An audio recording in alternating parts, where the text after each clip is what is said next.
Hi, this is David Lockritz with FindMyMusicTeacher.com. Today I'm going to talk about two of my favorite classic rock riffs for the guitar, More Than a Feeling by Boston and Wanted Dead or Alive by Bon Jovi.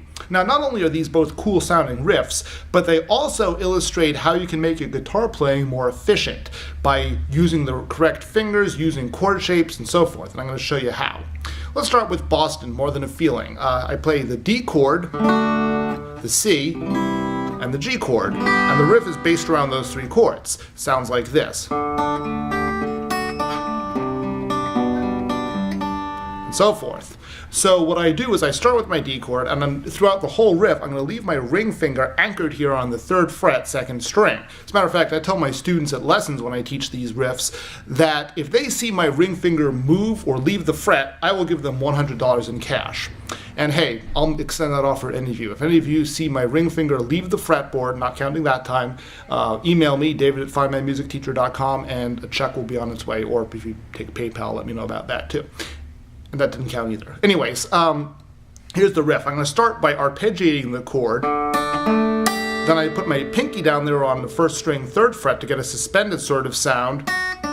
Then pick those notes, bring my middle finger down there to the 5th string, 3rd fret, arpeggiate again, which frees my index finger, and no, I'm not flipping you off, this is just how you play the riff, down there to the 5th string, 2nd fret, which concludes the riff. So once again,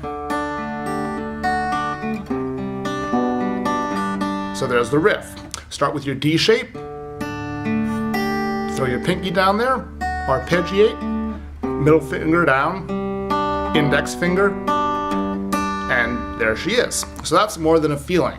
Now, Wanted Dead or Alive sounds different, even though it's actually in the same tonality, D minor versus D major, but the principle here is you start up here on your 14th and 13th frets, but the middle finger always stays on the 3rd string.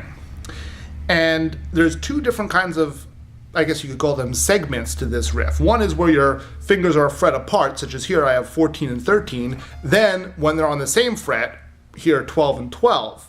And there I keep my middle finger on the 3rd string, but I'm going to put my ring finger on the 1st string instead when they're on the same fret, compared to the index finger when they're on different frets. Here's how the riff goes.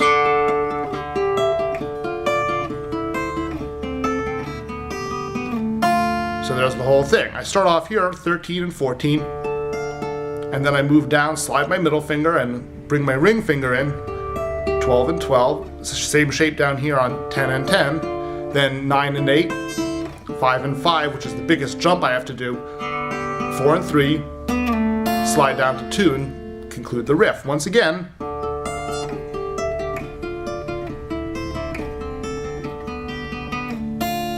so there's the riff to Wanted Dead or Alive. And I'll play it one more time in slower motion.